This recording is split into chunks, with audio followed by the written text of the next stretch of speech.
우리 저기 국립공원 공단에 속리산 국립공원사무소 이제 그 성정모 주임님이 발표해 주시겠고요. 현재 동물계통 분교학 쪽에 석상화정 계십니다. 발표 내용은 아프리카 돼지열병 확산 방지를 위한 과학적 공원 관리를 발표해 주실 예정입니다. 준비되시면 시작해 주시면 되겠습니다. 네. 방법으로 종분포 모델링을 사용한 사례에 대해 소개해 드리겠습니다. 발표에 앞서 제가 종분포 모델을 공부하게 된 이유를 설명드리면은 저는 10년 넘게 취미로 전국을 돌아다니면서 사슴벌레를 채집하고 기록해왔습니다. 그래서 서식 환경에 따라 종의 분포가 다르다는 것을 경험적으로 알게 되었는데요. 여기 보시면은 위 사진은 오대산 인근의 은대 활력수림이 있는 신발나무 군락지이고 이쪽에서는 이제 루카너스 너클뱅러크스 달보스키라는 이제 저는 일반적인 사슴벌레가 발견된 곳입니다.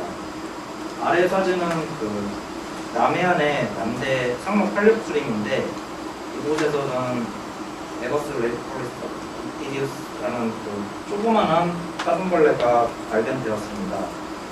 이 같은 이제 예시에서 종들이 다른 환경의 숲들에서 발견이 되는데 그러면은 환경을 알고 있다면 아니면 알 수 있다면 해당 종의 분포를 이제 알 수 있지 않을까라는 생각으로 이런 공부를 시작하게 되었습니다. 종분포 모형의 이제 기본적인 개념은 종의 발생 위치를 중석 변수로 두고요. 그리고 환경을 독립변수로 두어서 모델링을 통해 종의 관찰 확률을 측정하는 것입니다. 이제 오른쪽 그림은 위키피디아에서 따온 것인데요.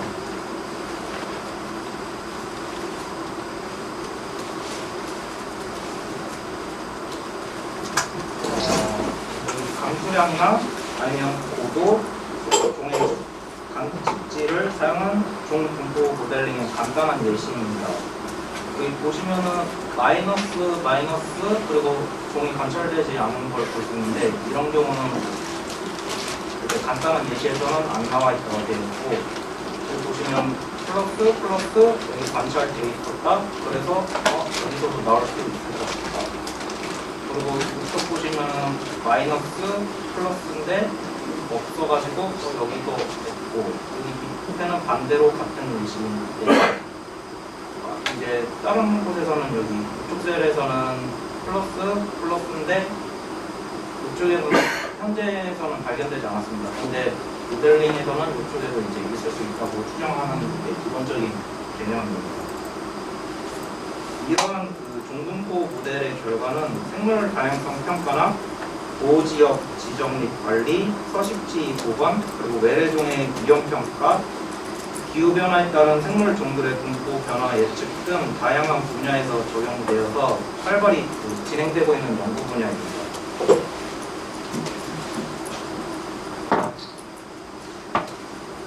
종분포 모델의 유형은 종의 출현 데이터의 유형에 따라 출현과 비출현 데이터 모두를 사용하는 모형도 있고 그리고 출현 데이터만 사용하는 모델로 구분되기도 합니다. 그리고 통계적인 모델이 있고요.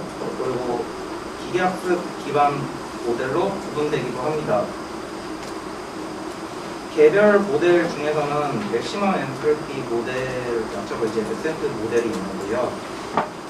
이게 가장 널리 사용되고 있으며 그리고 요즘에 가장 최근에는 여러 개 모델을 함께 이제 적용하는 앙상블 모델도 널리 사용되고 있습니다. 저는 근데 가장 널리 사용되고 보편적으로 쉽게 접근할 수 있는 방법인 베센트 모델을 사용하였습니다. 맥시멈 엔트로피 모델, 최대 엔트로피 원리는 위키에서 이렇게 설명하고 있는데요. 시스템에 대한 지식의 현재 상태를 가장 잘 나타내는 확률 분포가 정확하게 명시된 이전 데이터의 맥락에서 엔트로피가 가장 큰 분포라고 말한다. 이렇게 설명드렸습니다.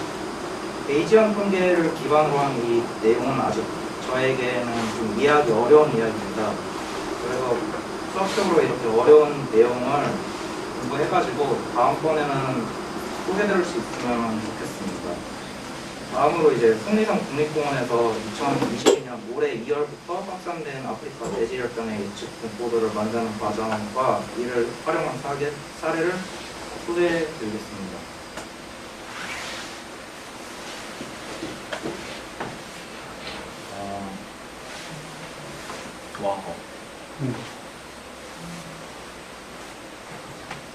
이제 저희가 수색해서 이렇게 죽은 멧돼지 폐사체들을 속리산 국립공원에서 발견했는데요. 앞서 설명한 바와 같이 SDN 종분포 모델링을 수행하기 위해서는 두 가지 변수 세트가 필요하며 첫 번째는 종의 출현 좌표 데이터입니다. 속리산 국립공원에서 최초 발견이 2월 달이었고 예측 분포들을 4월 달에 만들었는데 대략 2달간에 걸쳐서 211차례 그리고 1020명이 투입되었고 2955km의 수색이 이렇게 진행되었었습니다. 그래가지고 해당 기간 국립공원을 포함하는 행정구역인 보은 그리고 상주, 괴산, 문경 4개의 시군에서 54마리의 야생 멧돼지가 양성 판정을 받았었고요. 그리고 저희는 이제 그 좌표를 종속 변수로 사용했습니다. 첫날 발견한 날은 아직도 잊을 수가 없었는데요. 그때 태어나서 처음 보는 광경이었는데 하늘에 독수리가 진짜 엄청나게 커다란 독수리가 100마리 넘게 이렇게 날아다녔습니다. 여기 오신 국립공원 주인님들도 같이 수색을 같이 진행했었는데 아마 기억하실 겁니다.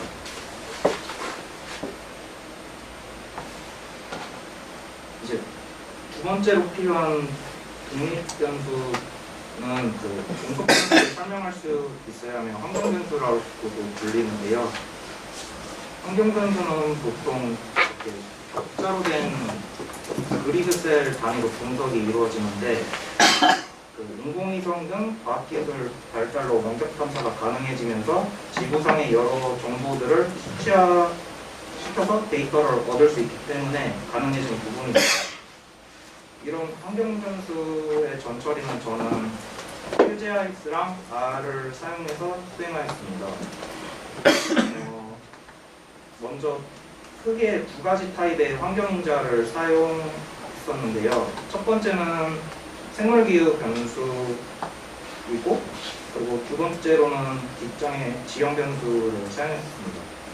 생물기후 변수란 보다 생물학적으로 의미 있는 변수를 생성하기 위해 월별 기온이나 강수량 같은 값으로 파생되어서 이들은 종분포 모델링이나 아니면 관련 생태 모델링 기술에 자주 사용되는 그런 기후 변수입니다.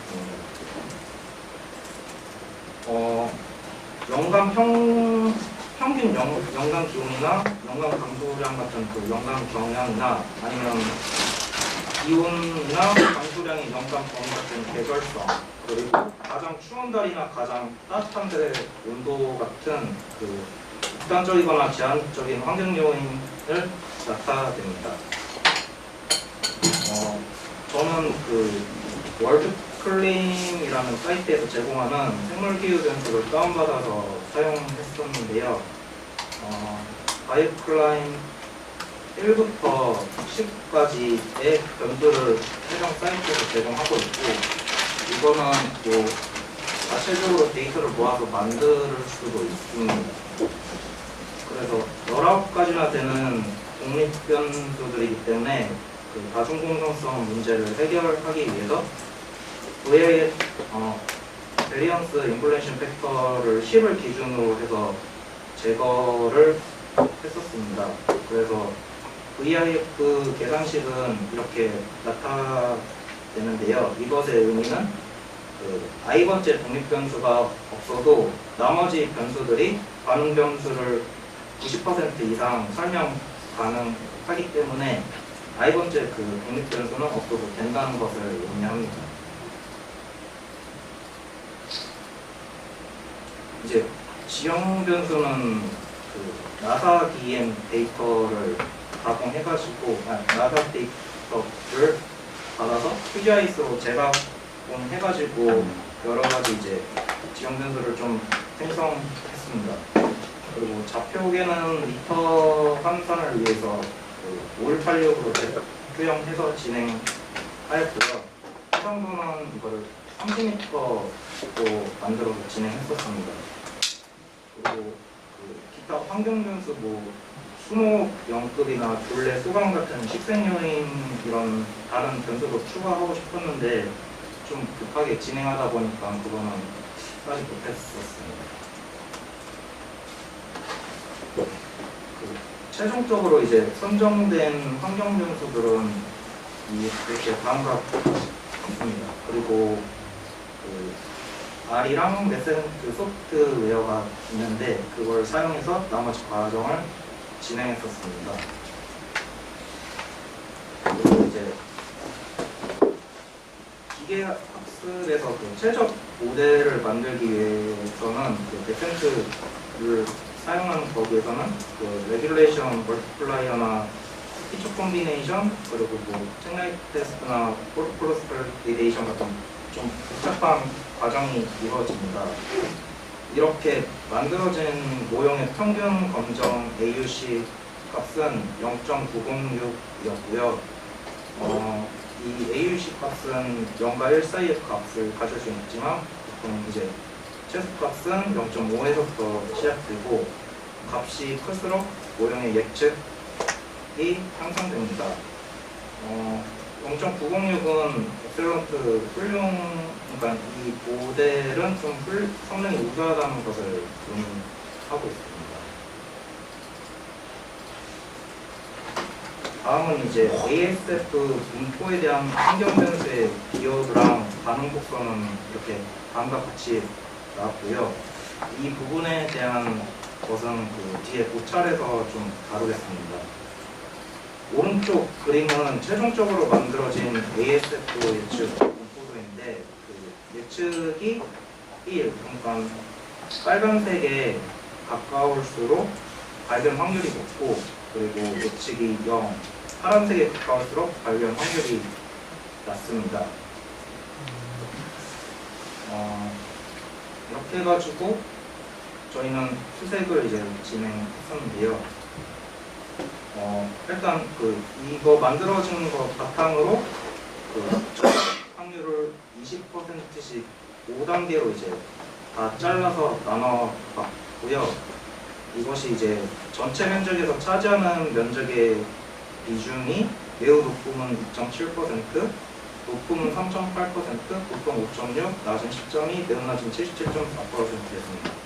그래서 저희는 이제 좀 그 확률이 보통이나 높음 이상인 지역을 좀 수색을 집중 수색했고 여기에서 이제 39마리가 추가로 발견되어서 그 오염된 개체를 제거하였습니다. 이것은 그 제한된 정보나 저희가 한정된 인력 그리고 예산 상황에서 상당히 좀 효율적이었는데요. 결과적으로 그 부적합한 이런 낮은이나 매우 낮은 탐색 지역의 선정 확률이 낮아서 이제 불필요한 인력이나 시간 낭비를 최소화하였고 그리고 기존의 수색을 발견한 지점에서 그러니까 예전 방식으로는 기존에 이제 찾은 지역에서 조금씩 옆으로 이동하면서 이렇게 수색을 진행하던 방식에서 이렇게 그냥 여기 보시면은 기존에 나왔던 지역 말고 안 나왔던 다른 골짜기에 그냥 바로 들어가가지고 바로 찾을 수 있게 이렇게 좀 빨리빨리 대응할 수 있는 그런 데 용이해졌었습니다. 그래서 이제 이게 그 수색 범위 파악에도 되게 용이했었고 그리고 수색 경험이 부족한 이제 다른 채용 인력들에 있어서 그 탐색 지역 선정을 위한 그러니까 경험치가 아예 없는 사람들에게 경험치를 이렇게 보여주면서 경험치를 줄 수도 있는 거고 이런 새로운 기준 정함을 제시했었습니다. 마지막으로 이제 고찰인데요. 근데 그 제가 전에 본가원에서 일을 했었었는데 거기서 같이 일하던 형이 지금 국립생태원에 그 에코뱅크 팀에서 이제 윤성수 책임연구원으로 일하고 있고, 형이 저한테 전화해서 좀 조언을, 오늘 발표에 대해서 조언을 해줬었는데요. 이제 고찰 3개로 나눠지는데, 먼저 이제 서식지 선호 기반 중심의 모델링이어가지고 문제, 그러니까 논리적으로 설명하기가 좀 불편한 점이 생깁니다. 이게 결국에는 서식지 선호 모델링인데 ASF는 바이러스고 멧돼지는 그냥 살아있는 동물인데, 그러면은 여기서 의미하는 게 나타내는 그 빨간색 위치가 돼지가 ASF에 감염이 돼서 죽기 좋은 장소란 말인가? 라는 뜻밖에 안 되기 때문에 약간 문제가 생길 수, 그러니까 이걸로 정확히 이렇게 설명을 할 수 있진 않다, 이렇게 조언을 해줬습니다. 이게 뒤에 아까 써 있었던 환경변수 기여도나 반응은 또 같은 맥락에서 나오는 말이고요. 그래서 이런 문제를 좀 해결하기 위해 행위자 기반 모형이라고 그 다른 모델이 있는데, 이거를 국민대학교에서 올해인가 작년에 ASF로 진행한 정도가 있더라고요. 이거는 제가 아직 좀 잘 읽어보지 않아서 잘 모르겠지만, 이런 연구를 통해서 좀 접근할 수 있는 방법도 있다 하면서 발표를 마치겠습니다.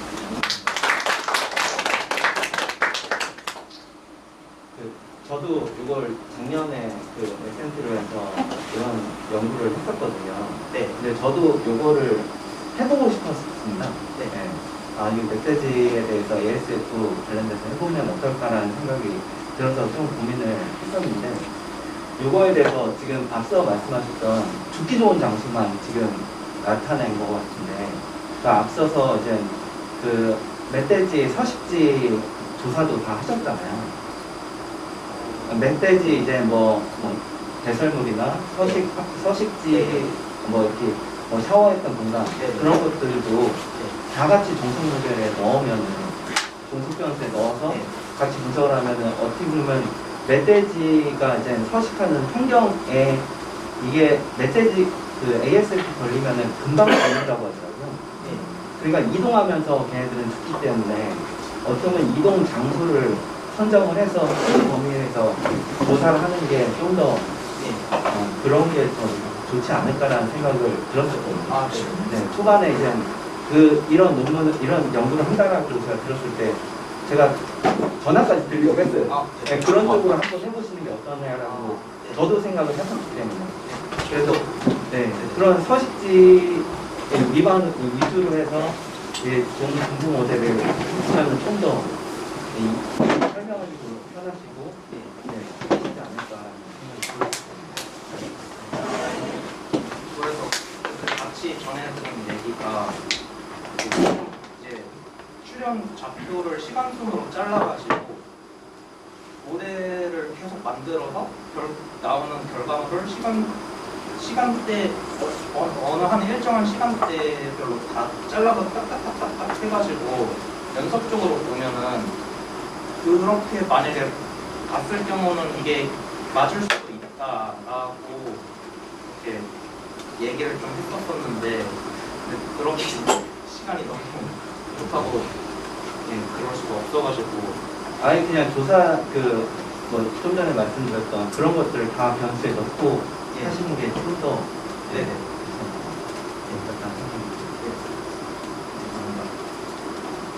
실제로 현장에서 이렇게 조사하고 멧돼지 사체 수거하고 이런 인력이 몇 명 정도 되는 거예요? 경제 중에 담당자라서 그 인력은 이제 저희 공단 전체적으로 이제 지원을 받아가지고 할 때는, 그때는 뭐 20-30명 이렇게 진행을 했었고요. 다른 공단, 다른 사무소에서 지원이 왔을 때. 근데 이제 평시에는 수색 인력만 전담하는 인력이 6명이고 아, 플러스 이제 분소 플러스 이제 자원보정까지 지원하면은 적게는 뭐 3명 6명에서 많게는 뭐 10몇 명 이렇게 진행을 했었고요. 보통 이제 2-3명씩 같이 수색을 하는 방식으로 이렇게 지원했었습니다. 계속 순찰을 두는 겁니까? 예. 예, 아. 거의 그 수색 인력 전담으로 취향자분들은 출근하는 날에는 거의 매일 나간다고 보면 되고, 예, 보통 이제 6명? 그러니까 출근이나 3명에서 6명은 거의 매일 진행했습니다. 그 모델링 결과는 순찰 지역을 뭔가 거기에 맞춰서 하는 방향 전환이 있는 거고 수색 인원은 늘 존재하는 거네요. 예, 이제 수색 지역 선정 단계에서 저희 측분포들을 많이 활용을 했고요. 사체들 수거해 오면은 그거는 어떻게 하게 돼 있어요? 멧돼지를 이렇게 수거. 저희는 국립공원공단은 이제 거의 발견까지 수색하고 이제 모니터링, 발견까지 전담하고요. 발견됐을 시에는 이제 지자체 쪽에다 연락을 하면 그 좌표로 이제 처리반이 와서 아, 예, 보통 저희가 아시는 뭐 다른 지병 관련 하는 것처럼 뭐 빨고 생석회 뿌리고 뭐 이런 식으로 매립할 경우도 있고 가져갈 수 있는 환경이면은 뭐 가져가고 못 가져가면은 시료 채취만 하고 매립하고 뭐 이런 식으로 진행하고 발견은 하되 우리가 그 다음 조치는 하지 않고 이제 위치 알려주는. 위치 알려주고 전달하고 그 담당 지자체에서 나와가지고 처리를 합니다. 저는 질문이 아니고 제안인데 네. 저 모델을 활용해서 서식지 변화까지도 우리가 예측할 수도 있을 것 같은 생각이 들거든요. 네. 그런 방법도 한번 연구를 해보시면 좋겠어요. 아, 저는 사슴벌레로 좋아해서 그걸로 공론 준비를 하려고 지금 작업 중인데, 네, 그래서 그쪽으로 해서 기후변화까지 해서 예측 모델을 준비하고. 저 모델 자체가 하나 정도 의미가 있는데 여러 가지 요소들이 엮이면서 네. 많은 것들 현상들을 설명할 수 있을 것 같아요. 네. 이렇게 제안입니까? 감사합니다. 아까 머신러닝 모델 중에 액션트 모델을 사용하셨다고 했는데 제가 잘 몰라서 그런데 혹시 네. 이게 종분포랑 어떤 이제 장점이나 강점이 있으니 어떤 강점이 있는지 좀 여쭤볼 수 있어요?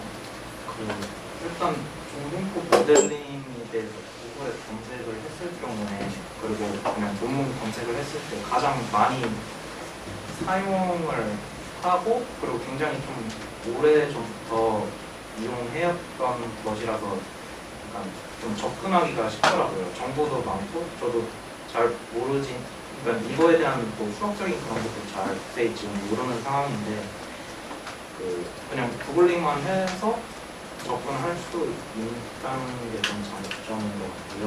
그리고 논문에 좀 다른 분들 많이 사용하시니까 뭐 안정적이다 뭐 이렇게 표현을 하시는데, 사실 그거는 저도 잘 모르겠습니다. 다른 모델도 그냥 다 종분포 모델에 사용할 수 있으니까요. 저거는 다 비교를 해보면서 뭐가 맞다 아니다 이거는 좀 직접적으로 뭔가 현장에 가봐서 맞는지 아닌지 확인을 해보지 않는 이상 어렵다고 생각을 하고 있습니다. 맥센트가 모델이라기보다는 소프트웨어 이름이고요. 네. 저기 실제로는 그냥 로지스틱 회기 모형입니다. 그래서 있다 없다를 나타내는 이제 종분포 모델링이라서 로지스틱 모형을 기반으로 하니까 보편적으로 좀 쓰이게 된 거고, 또 하나는 저게 미국 자연사박물관 쪽에서 펀딩을 해서 만든 소프트웨어여서 명확한 레퍼런스를 가지고 있어요. 이걸 썼을 때 마치 예전에 아크GIS 갖다가 GIS 하는 게 정석이야 이러듯이 종분포 모델링 쪽에서도 맥센트 가지고 처리하면은 그냥 일반적으로 많이 쓰기도 하고 또 레퍼런스가 명확해서 그런 것 같습니다. 감사합니다. 자, 두 번째 발표해 주신 성정모 집님 감사드리고요. 뭐 박수도 많이